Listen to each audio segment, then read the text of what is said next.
Welcome back to the Schmotable. A little hiatus and a little new intro. Time off. That is a new intro. Fancy. Who came up with that one? This very intelligent man who's sitting just across the city of Chicago from me named Divac. Oh, hello there, Divac. I'm here. So I'm Shake and Bake here with Divac and Rain Man per usual. And guys, that beautiful time of year is finally back. On Thursday, I believe it's Thursday. It's not Friday. It's Thursday, right? Football season's back. Eagles, Packers. We had the Hall of Fame game ready. Blaine Gabbert. Already played football. Already played football than most of the other greats. You know, football's back when Blaine Gabbert's throwing interceptions. Oh, yeah. you know, that's how you know. Well, let's kick off with some big news from over the weekend. Jay Cutler, Divac's favorite quarterback of all time, his favorite Bear. Taking cigarettes to Miami. Was signed by the Miami Dolphins to replace Ryan Tannehill, who has a partially torn ACL. Will probably be the starter for his former offensive coordinator, Adam Gase, who's now head coach. Rain Man, what's your gut check reaction to this? Was this the right choice? Was this a stupid choice? What do you think about it? My first thing was that Jay Cutler looked about as excited to join the Miami Dolphins as Lane Kiffin did at joining FAU. Hey. Lane's going to do wonders there. But no, he will. But did you see the promotional? But yeah. Yes, anyway. It was on purpose. I know it was. But Jay Cutler. Jay Cutler. I think Jay Cutler is only a minor upgrade over Matt Moore. But I think that with Adam Gase, he had his best seasons. And I think that if he's going to get anything, if he's ever going to try and resurrect his career, because he's relatively young and doesn't have to go to the booth right away. I don't know how they hired him. He's like 34. What is he? What's he now? He's 34, right? 33, 34. That's not terrible for a quarterback. You can still play quarterback 34. Carson Palmer. That's what I'm saying. Yeah. Like, I think he's got like 3-4 years left, maybe. Like, he's got the talent. He just never put it together. And, like, first of all, I don't understand why they would put him in the broadcasting booth. He's one of the least charismatic people I've ever seen. But, I think he'll provide the Dolphins with a safety net. But see, Rayman, you said minor upgrade over Matt Moore, and you meant to say Ryan Tannehill. No. Yeah, you meant to say minor upgrade over Ryan Tannehill. Statistically, Matt Moore. No, I get that. Yeah. So, you meant to. You said Matt Moore, but he's actually a minor upgrade over Ryan Tannehill. He probably is. I mean, Tannehill. I think Tannehill's trash. So. I think Tannehill hasn't developed anywhere near the level he needs to, and I think Jay Cutler is probably a decent stopgap till the Dolphins can figure out who to get next. And they have a solid receiving core, so he'll benefit from that, whereas he didn't have one in Chicago. Jarvis Landry and Devontae Parker should come, up a lot. He did have Alshon Jeffrey and Brandon Marshall at one point, who those guys are all right. Those are good. No, those were his best years. And, I think towards the end of his Bears career, he had no one. Cameron Meredith, Kevin White didn't come in. Okay. I mean, I agree that the Dolphins made. So the Dolphins had 3 choices, seems like. It was between – they had 4. I heard 4. So they were talking about Kyle Orton, right? They were talking about, obviously, Kaepernick. And then Tebow. They're actually going to maybe sign Tebow. Worst decision ever, any team signing Tebow as an NFL quarterback. Rayman. Why are you spewing all the hate, Rayman? I hate Tim Tebow. As a quarterback, he's a nice person. As a quarterback, he's a great person. Not a nice person. He's a fantastic person. Okay, so he's a great person, but he's one of 4 quarterbacks in the history of the NFL to throw for less than 48% over an entire season. You know what Tebow would say if you heard you hate him? He'd say, "God forgives you, right, man." That's what he'd say. I also hate when athletes bring God into sports, but continue. Kyle Orton, Tim Tebow, or Kaepernick, or Jay Cutler. Jay Cutler. I think he's gonna be a big fuck you Bears fans season right here for Cutler, and he's gonna go out there and he's gonna lead the Dolphins to 7 wins. Wow. I mean, ouch. From a football standpoint, I think it was the right decision because he speaks Adam Gase's football language, and he would make the most sense. All these people who are mad about Colin Kaepernick, they are unfortunately forgetting that Colin Kaepernick is not allowed in the city of Miami because he continues to wear his Fidel Castro T-shirt.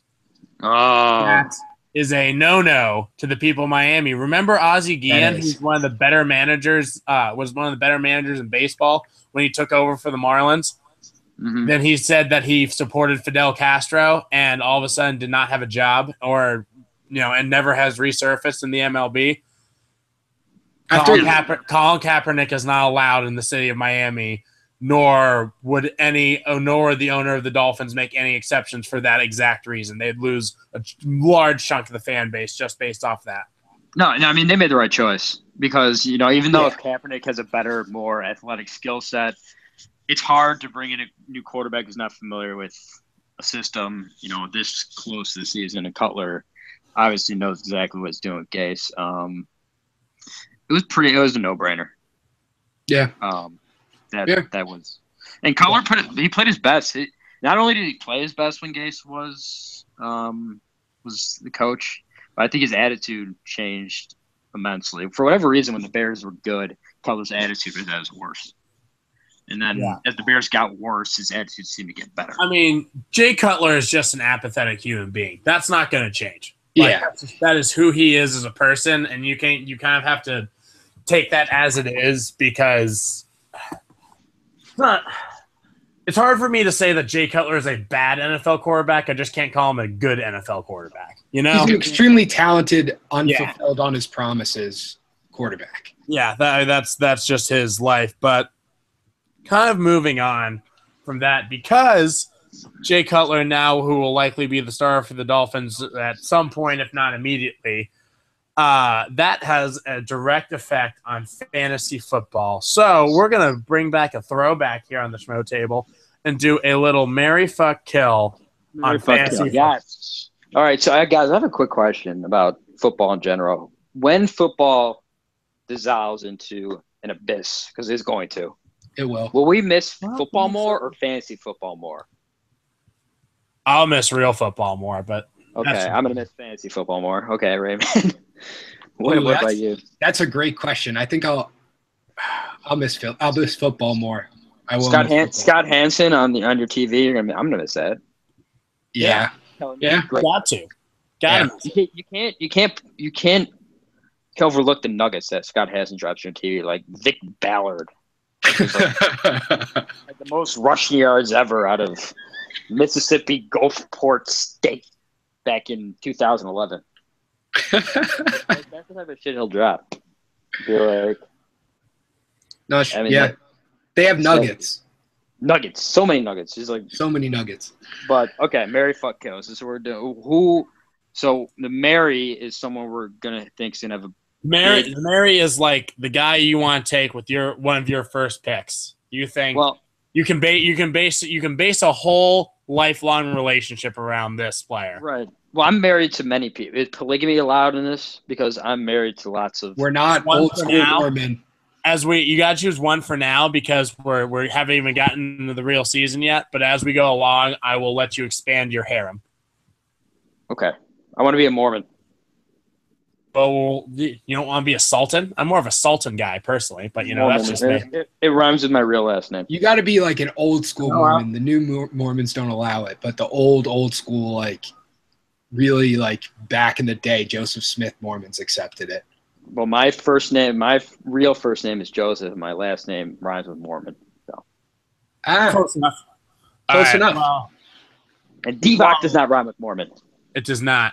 But because, Divock, I feel like you are going to have a diatribe of reasons, I'm going to let Rain Man start off so we can get it out of the way. Yeah, I mean, my Marry is Le'Veon Bell. I mean, it's a very obvious pick, but I think he's going into a contract year where he wants to be proven to be paid as the number one running back and a number two wide receiver. And I think that he needs to showcase that to so much of an extent that they need to offer him like a mega max deal, especially with running back being a marginalized position. So I think he's going to pop off. And I think, especially with Ben Roethlisberger and will he retire? Won't he retire? I think they'll put a lot of extra load on him, and I think he'll perform tremendously, especially behind that great Steelers line. And then what I hope will also happen, I hope his hip will pop out of its socket. So Ooh, don't wish a Bo Jackson on him. Don't do which that. is more likely than not because he hasn't played 16 games in his entire career and probably never will because he's a fragile little boy with all the talent in the world.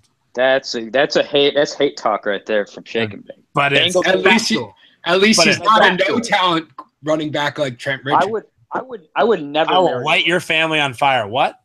I would never marry a running back. That's like marrying a running back is like marrying like a drug addict. No, like you just never know. If they're on the running back.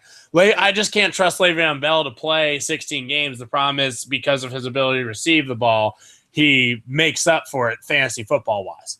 Exactly. I think that even if he only plays 14, I think the Steelers have made the right decision, but that's a conversation for another day. Divock, who are you spending the rest of your life with? I'm doing this in most of my life. I mean, Odell Beckham. I like it. I love Odell Beckham. I wouldn't only marry him, I'd fuck him, and I would also marry him again after that. Odell Beckham is going to have the biggest. Okay, I wouldn't really like fuck him, but I mean, I want to see what's down. Thanks for clarifying. Odell Beckham. Everyone's like saying, "Oh, have a down season because Brandon Marshall's coming and take some targets away, and he's going to throw to him more." Fuck that.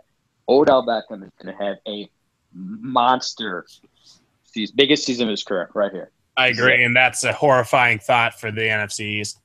Horrifying. The year of Odell Beckham. This is the year of Odell Beckham Jr. OBJ. Let's go. Well, I like OBJ. I would say Julio Jones, but then I'd be a hypocrite. But I think Julio Jones is a good one. But who I'm going with for the better reason, or for the exact reason that Rain Man mentioned, is I'm going with David Johnson this year because I risked it for the biscuit and took him at number one, my number one pick last year, and I probably will again because he catches the ball, he runs the ball, they give him the ball on the goal line, especially. And quite honestly, the Cardinals' offense is going to go more and more through him because Carson Palmer is about to age out. Larry Fitzgerald is ageless, but also slowing down. And I just don't trust their other receivers who just weren't very good last year. One of those guys are going to bust. It's either Le'Veon or David. One of those guys are going to bust. They're going to get hurt. Yeah. No, I mean, I trust Le'Veon to get hurt before I trust David Johnson currently based on history. I mean, I would agree with that. So Or Le'Veon's going to get high and get suspended for the year. One way. That's Martavis. That's why I won. Le'Veon's rookie year, he got caught. I know, but Martavis just can't get off the pot. So they'll do it together. Yeah. Great. Yeah. But that's why I'm not going to. That's why everyone's going with back to the running backs. We had Antonio Brown drafted first last year in most cases, but whenever this year, everyone's going to be taking their David Johnsons or Le'Veon and Zeke if he's not suspended. They're going to be your top three picks consensus in pretty much any league. But I'm not. I know one of them will bust. I know, it, and I'm not willing to take a 33% chance of picking a bust in the first round. I'm going to go with I think Odell Beckham. Out of all of those, I think Zeke is the most likely to bust because they lost 2/5 of their line. He's constantly in limbo with his suspensions, and he's just a fuck Zeke. He won you your fantasy league last year. But anyways, I don't disagree with that, but I don't feel like playing a guessing game. No, I know I beat you with him last year, so. You did. And I don't feel like playing a guessing game. So you know what, I stick with my wide receivers like Odell Beckham because they're a better chance of staying on the field. I think all those guys are going to end up having great fantasy seasons just because of how they're used in their offenses. But let's move on. Let's move on to who you're going to try and just strictly have intercourse with. Right. Have a great season for you. So wait, we'll start with you. How do we classify this category? So this is a guy who you have your eye on, but you kind of know you can snag a little later. Like this is not your Tom Brady. This is I got Jaya in like the 12th round last year, and he basically was a starter for my team the whole year. Who is not necessarily a sleeper, but someone you can get later. This is actually a good one because this is a guy that I would never want on my team again. He's the only guy I'm going to want on my team this season. Okay? I had him his rookie season. He was a monster for me. Doug Martin. I know he suspended the first 3 games. But Doug Martin is the classic case of the guy who, when he has a big season, then you draft him, and then he just disappears and sucks. That's actually been legitimately the story of his career. He has great season, bad season, great season, bad season. Monster rookie season, had 2 bad seasons in a row, then came out of nowhere, had a great season, then had his worst season of his career last year. Guess what? He gave up Chinese food. There's no more P.F. Chang's for Doug Martin. That's tough. That's tough. He's said to be in the best shape of his life. No MSG to weigh him down. MSG to weigh him down. That backfield's what? You really think Jacquizz Rodgers is going to be the starting running back? Really? Nah. Charles Sims and Jacquizz Rodgers. I also think the Buccaneers are going to be very good. I think there's going to be a lot of scoring opportunities. I think Doug Martin will be ready for this one, on a points per game basis because he suspended the first 3 games. By the way, he was suspended for PEDs last year, which obviously didn't work at all. Like those performance-enhancing drugs were fucking shit. He should get his money back for those. Like really, they were fucking terrible. But Doug Martin, points per game basis, top 5 running back in the league. That's bold. That's a bold. That's bold. Top 5. Yep. There you go. Okay. You heard me. Okay. So that's my ultimate. Would I draft him next year after he has his monster year this year? No, I wouldn't do it. All right. Yeah, I did. Rain Man. So I have like 2, and I'll go on like a short for each of them. Wow, Eric Ebron. You will have relations with 1 fantasy football player and not 2. Yeah. Fine. Come out like that. I think that all right, I'll still go with Ebron. But, I think that people undervalue him because he has been improving each year he's been in the league. He hasn't performed to the level they thought he would, especially being as big as he is. But the Lions, Marvin Jones regressed in the middle of the season. I think that he's still a good receiver, but not an amazing receiver. And I think that Ebron will get a lot of catches, and Stafford, especially with Jim Bob Cooter's, mid-range game, I think that Ebron will be targeted a lot and will convert. Jim Bob Cooter. What a name. Bad. I'd fuck Jim Bob Cooter. That's fair. Being that he totally turned around Matthew Stafford's career, I think that's not so silly. So which Alabama player are you going to fuck, Raymond? I mean, just shake back. I'm stuck between a couple. I really want to pick Derrick Henry here. I won't lie.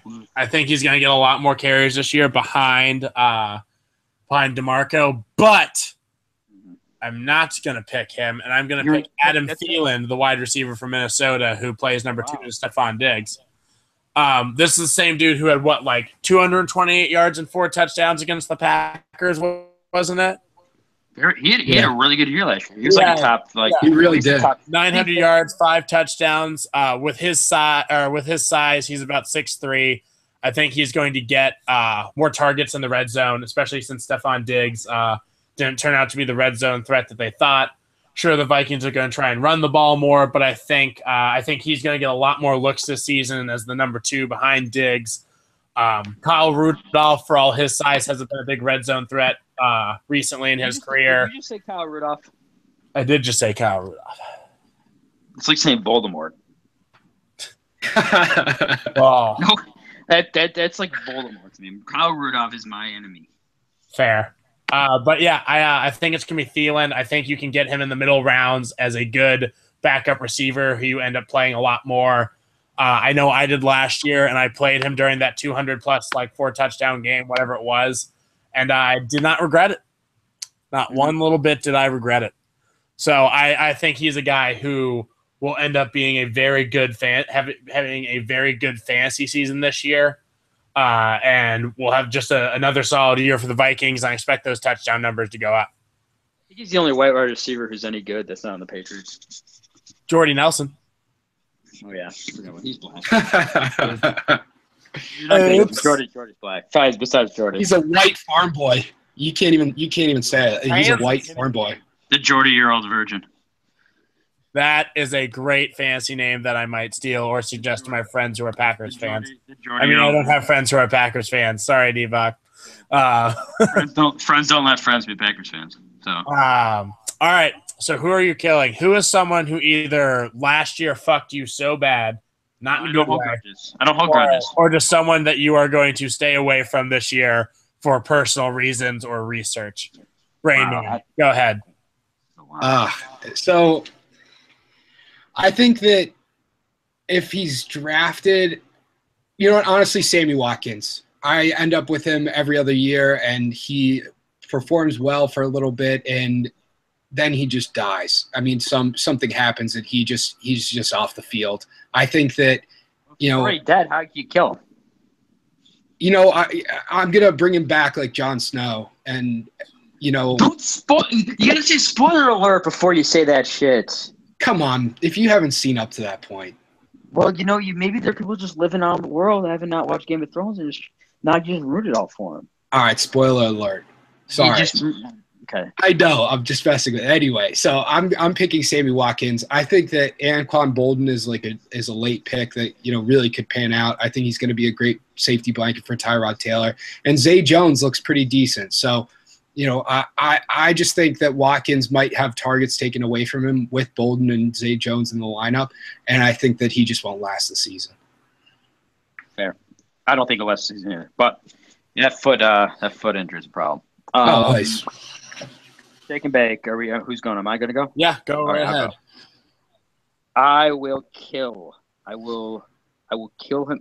I feel bad killing this guy because so many of these players in this team get killed. Like they literally can't afford any more players getting killed. But I'm going to predict a big bust year for Melvin Gordon. Big bust year. Oh, and I'm going to kill Melvin Gordon before he can fuck me over. Because I don't like to be fucked over. I think that's fair. Yeah, the Chargers are like the most injury-riddled team year in and year out. Constantly. Melvin Gordon, what he got like 12 touchdowns last season? Yeah. Yeah. Well, because he didn't score any his rookie year, and then they just literally gave it to him on the goal line every time, plus a couple big ones. But I am out of all of my players I'll be avoiding this year, I'm the most confident that I don't want Melvin Gordon on my team. He's going what in the first round? He's going like fifth overall on running back. Absurd. He makes the leap from he kills everyone his rookie year, falls his great value his sophomore year. I drafted him, by the way, in one of my leagues, and then he kills and he's going to kill everyone this year. He's going to take a chance on him again. I'm very, very, very confident in that. And the Chargers I don't know if it's going to be because he sucks or he gets hurt. It's one or the other. I would bet on injury more than I'll say both. I think he sucks and gets hurt. For me this year, I'm going to say sorry, Divock, but I'm going to say it's Jordan Howard. For the Bears, just rated so. I think it's more that he's just rated so absurdly high in so many like fantasy rankings. Even though obviously like there's nothing wrong with it because he ended up being the second leading rusher in the NFL.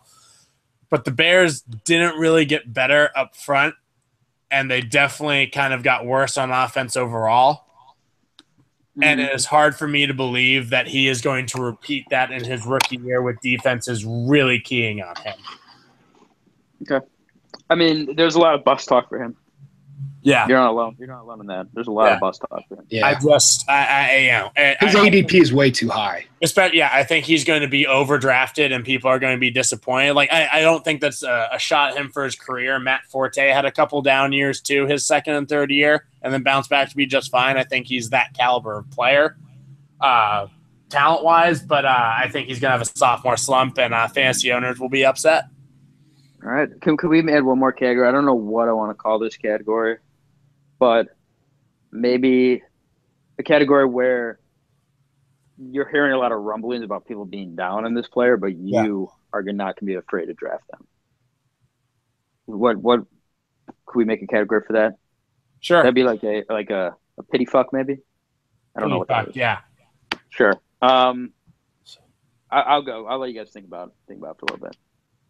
But for me, because you brought it up earlier with Derrick Henry, I think DeMarco Murray is going to be a monster this year. Monster? Everyone's expecting Derrick Henry to take over. I don't think Derrick Henry is going to take over. I just think he's going to get more carries. I think DeMarco has one more really, really good year left. I'm fine with that. He's not 30 yet. Till 29. And I see him he's being drafted behind Jordan Howard. He's been drafted like mid-second round still. For DeMarco Murray. For a guy who was a top 5 running back last year. An amazing offensive line. Mm-hmm. Really I think DeMarco will be a top 5 running back again. So that's I'm very excited to draft DeMarco Murray in the second round in a lot of drafts. Yep. Okay. So that's my guy. I think a lot of people are really down on him, and I don't know why. I know Derrick Henry's there, and I know he kind of faded down the stretch. And I know he's not viewed as the most durable, but he's never really been hurt. Outside of when was he hurt? Like a while back. He was hurt with the Eagles a little bit in that year. That was a mess. That was a mess. They played him in the wrong formation too. I mean, it was a disaster on the Eagles. Watching that was abysmal. Then he just had nagging injuries with the Cowboys. Yeah, I think. No, he was on the Cowboys, then the Eagles, then he went to the Titans. Right. I mean, he's not 30 yet. If he was 30, I wouldn't. I don't think I'd talk him. No, I think that's fair. I think Henry's going to get more opportunities and score more touchdowns. And that's a lot of people. That's why I like DeMarco Murray is on my list of anything less than potentially marrying, just because he especially behind that offensive line, he is made to have success. Yeah, and who you guys got? Who are people you feel like are down on? All right, so I mean, I don't know if this person's really considered down, but he's not buzzed about it enough. I think it's Deshaun Jackson. I think that he will thrive. I think Jameis Winston is a deep ball passer at heart. I think that Mike Evans provides that other side, and Deshaun can just run the field. He can do what he needs to do, and they have good tight ends. They also got O.J. Howard. Brait is pretty good, and I think that Deshaun will get a bunch of touchdowns just from getting really long passes. And I don't think he's going to be like a number one receiver or anything like that, but I think he's going to be a pretty decent number 2. And I don't think he's getting talked about enough because he fits in the Bucs scheme and he fits with Jameis Winston as a quarterback. Yeah, I like that pick a lot. My pity fuck will be Spencer Ware, the running back for Kansas City. I like Spencer Ware a lot because I think that he, with Alex Smith, an LSU guy. Yeah, an LSU guy, a Cincinnati guy, actually. He's from Cincinnati? He's from Cincinnati. He went to Princeton High School. And I think he really came on at the end of the last year as kind of an all-purpose guy. He runs the ball very well. He catches the ball very well. He's always been a great athlete. He fits what Andy Reid likes to have as a running back. And I think that I don't want to say that the Chiefs are going to start to take the offense away from Alex Smith, but I think that they are going to start, kind of getting back to running the ball more, at least utilizing the running back position more, as Andy Reid has done successfully for a lot of years. And the fact that Spencer Ware has proven to be durable and versatile is going to make him a fun fantasy option for a lot of guys who draft him. I think Andy Reid, the most important distinction with Andy Reid is that he doesn't use traditional running backs well. He uses dual threat running backs really well. Like Brian Westbrook was never a traditional rushing threat, but he was amazing because he could come out of the backfield and catch. And I think Spencer Ware provides that. Yeah. So Spencer Ware, Princeton High School, Cincinnati, Ohio is my guy.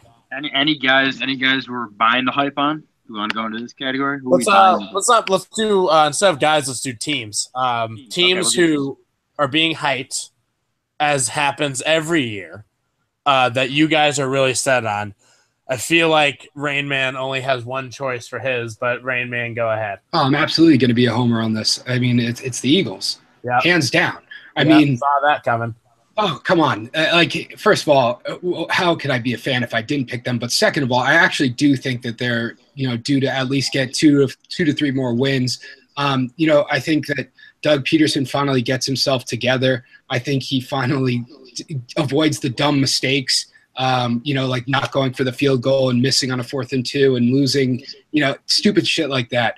But I think that they have the best rated offensive line by Pro Jeffrey, Torrey Smith, and LeGarrette Blount, who can finally take not some of the pressure off Carson Wentz, but allow him to have receivers who can reliably catch the ball, not Torrey Smith, but Alshon Jeffrey.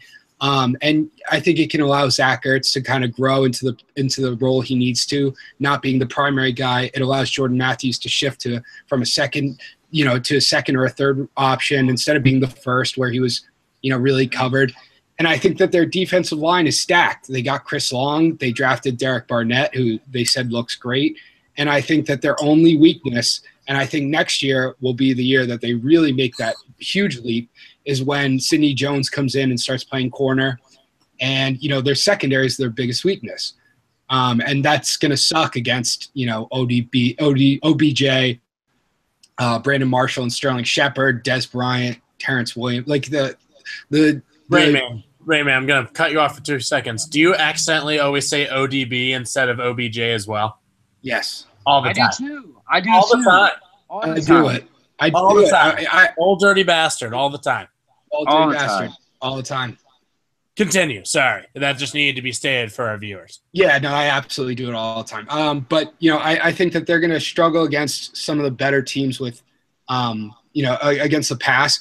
But Carson Wentz's numbers, and I think that Carson Wentz is someone people really should look at in fantasy football draft later in the rounds. Because honestly, I think when he played with Lane Johnson versus without, it was like a difference of almost 20 points in quarterback rating. And, it was huge. The amount of protection and run blocking ability Lane Johnson provides just cannot be overstated.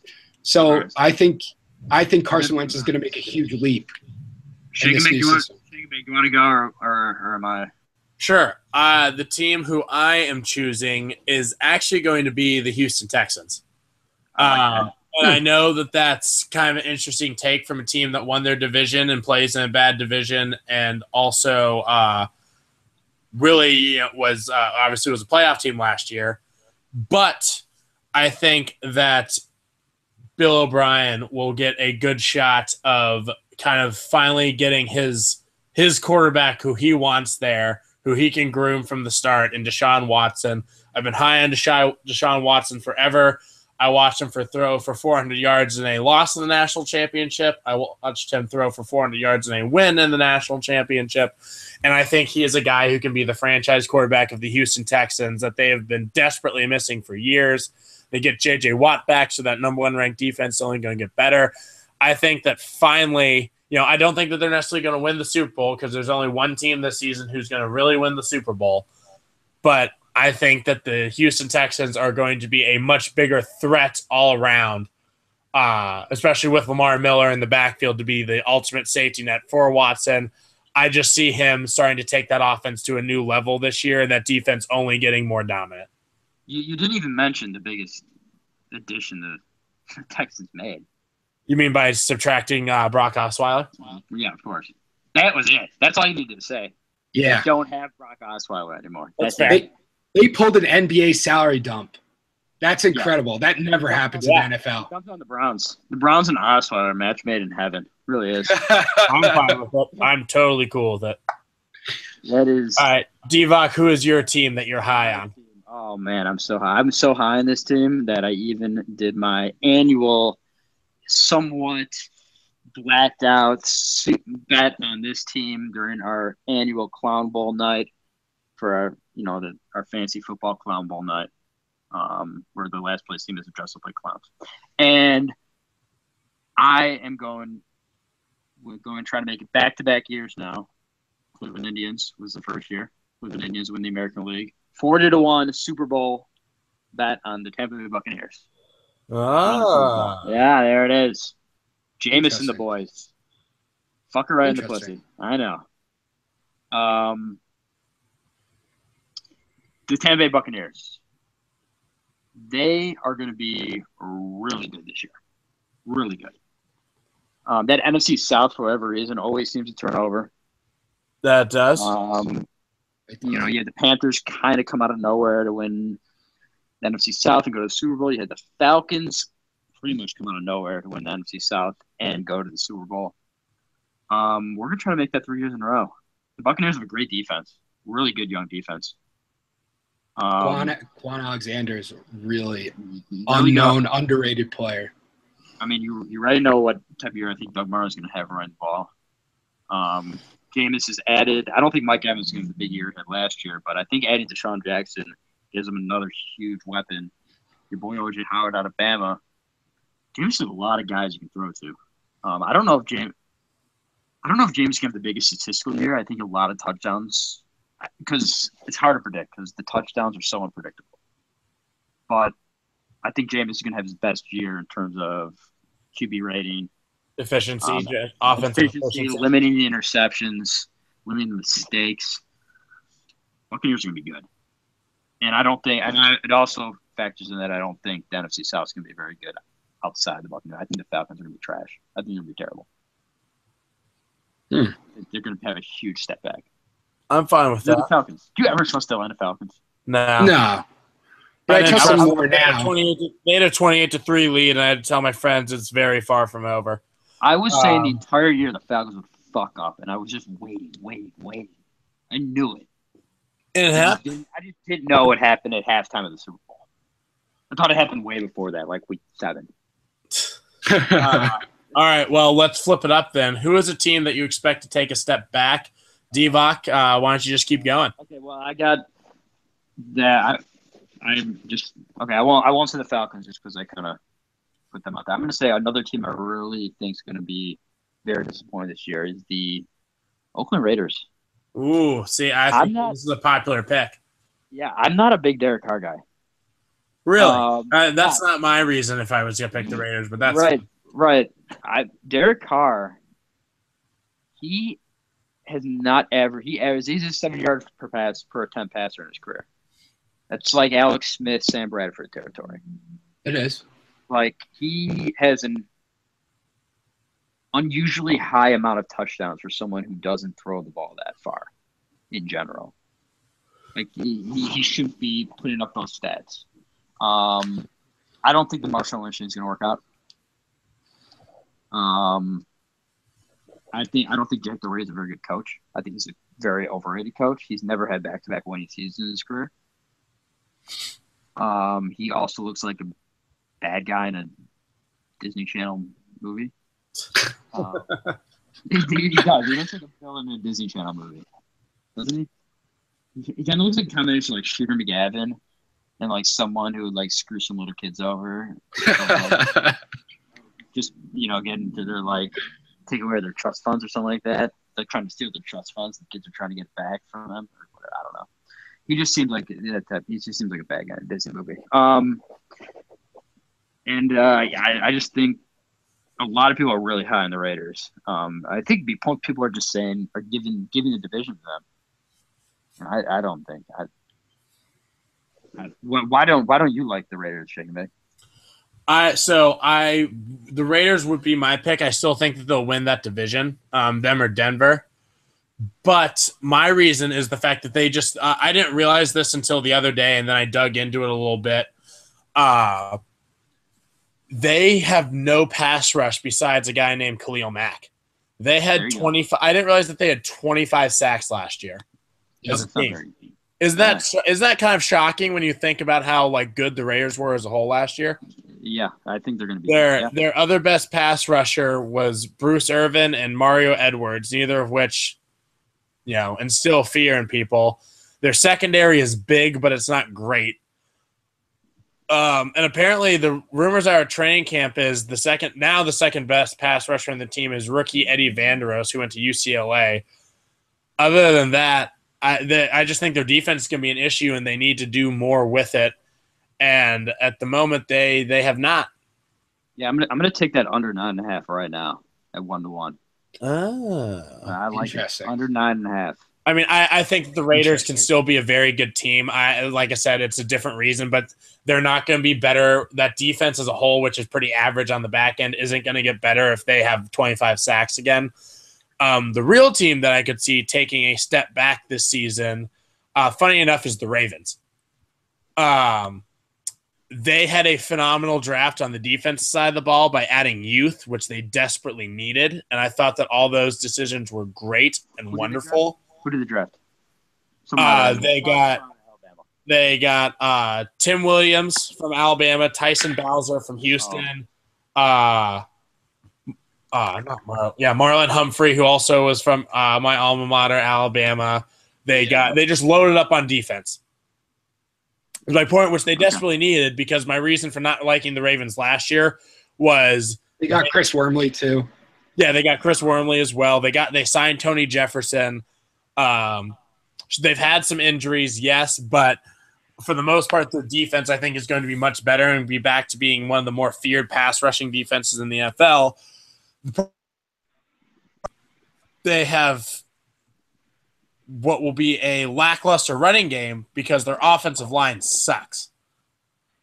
Outside of Marshall Yonda, unless Ronnie Stanley just takes a massive step forward, that offensive line is not good enough to keep Joe Flacco protected all the time, nor create a successful running game. And all of the Ravens receivers are straight line receivers. Macklin is probably the most complete out of all of them, but even he is a guy who does really well in the go route, or being able to use the go route to do other routes over the middle.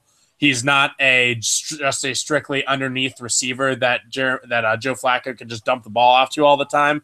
The Ravens are kind of missing that safety net, especially because they haven't really found I guess Ben Watson is their most legitimate tight end at this point.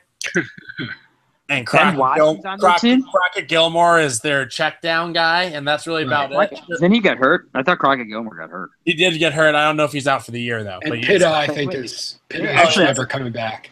They actually have Ben Watson.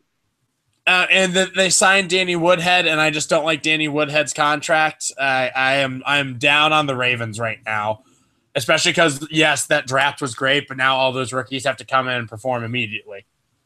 Yeah. I mean, I agree.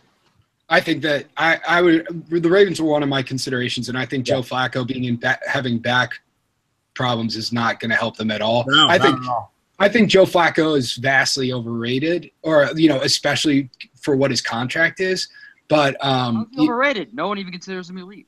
No, I mean based on his contract, like it's just a hamstrung contract that they don't have any cap room to address other needs because they overpaid a mediocre quarterback. The fact that he has not taken the pay cut blows my mind because Joe Flacco is, as someone who has a lot of friends in Baltimore, Joe Flacco is known as this phenomenal guy who gives back to the community and is so well liked around Baltimore. Well, fucking give some of your money back so that the Ravens can actually help you out and the team can start winning again. Yeah. Yeah. I mean, the Ravens were in consideration for me. My pick is the Cowboys. Half their team is suspended, which is who is suspended besides the fact that Elliott's about to be suspended and DeMarcus Lawrence. Nolan Carroll is suspended. Nolan Carroll is not an impact player. Randy Gregory is suspended. He hasn't even had an NFL career. Yeah. Did they even have Randy Gregory left? Didn't even have Randy Gregory left? No, he's been suspended forever. But I'm just saying that they had no one on defense, and they're getting weaker because they're like half their defense is already being suspended. First of all. Second of all, they lost Ronald Leary and Doug Free, who obviously aren't the staple linchpins of those lines. Travis Frederick, Zach Martin, and holy crap! Their left tackle is the best in the game that I'm like literally blanking right now. It's okay. We're not supposed to know offensive linemen's names. They're just that good left tackle. Whoa! Whoa! I love the O-line, man. I do. I think they're very underappreciated, but they're just big Madden writings to me. That's all they are. I think that Zeke doesn't have as much of that incredible line cohesiveness that they had. Des Bryant is Des Bryant. He's going to be successful against a lot of NFC East teams, namely the Eagles and Redskins. The Giants have a great secondary. But I think that Dak, people will figure him out. Obviously, he's a risk-averse quarterback. But without Zeke to really take some of the load off, and I think Zeke's going to get in trouble, and I think he's also kind of going to get too big for his britches. I mean, that's hard to predict, but I think that character concern is a pretty big one. I think that all of that combined, and Rod Marinelli really having to dig from the bottom of the barrel to raise out this defense, even though they added like Taco Charlton, I don't see them going anywhere near 13-3 like they did last season. It could be a whole other team that takes the East. I could see the Eagles or Giants just as easily taking the East as the Cowboys. A lot of people are liking the Giants this year. A lot of weapons in there in New York. They have a lot of weapons, but they also have a solid defense, and I think their secondary is one of the best in the game, and I think people are really underestimating that. I like the Giants this year. Definitely. I hate the Giants, but I think it's just about that time for you to win another Super Bowl, right? It's every what, like 6 years? 6 years or 4 to 6, yeah. Yeah. So we won 2007 he won it, and then 2013 or something like that. No, right? 2000. Wait, when was the second one? 2011, maybe. 12, I want to say. 2012. All right, yeah, we're on that timeline. We're about there. Yeah. Almost time for Eli's Super Bowl alarm clock's about to go off. Boy. Yeah. Gotta wake up. Time for Super Bowl. Yeah, I think that's I agree. Like I think the Cowboys are going to take a step back. I still think that they're better than you might think, Rain Man. Good job of piecing together defenses out of kind of no one and without a pass rush the last couple of years, which to me is pretty impressive because, as I just mentioned with the Oakland Raiders, not having a pass rush in today's NFL is kind of doomsday. Right. But it's going to be a tough one for the Cowboys to repeat. I also think that Sean Lee had his only healthy season last year, and that's unsustainable. He will not have another full healthy season ever again. And that was one of the biggest reasons their defense was not the most abhorrent defense in the world. Redman, you're convincing me on the Cowboys collapse a little bit. Wow. That's how you know it's real. Yeah, Redman, you're a little convincing today, more than usual. Wow. I try. Well, before we let that fester and become an idea, I think we're gonna have to call it, boys. But thank you for listening in to another edition of the Schmotable. We'll be back with more football updates, postseason baseball, and NBA offseason talk. So keep listening in to us on Facebook and Podomatic. Thanks again. Thanks for listening, guys.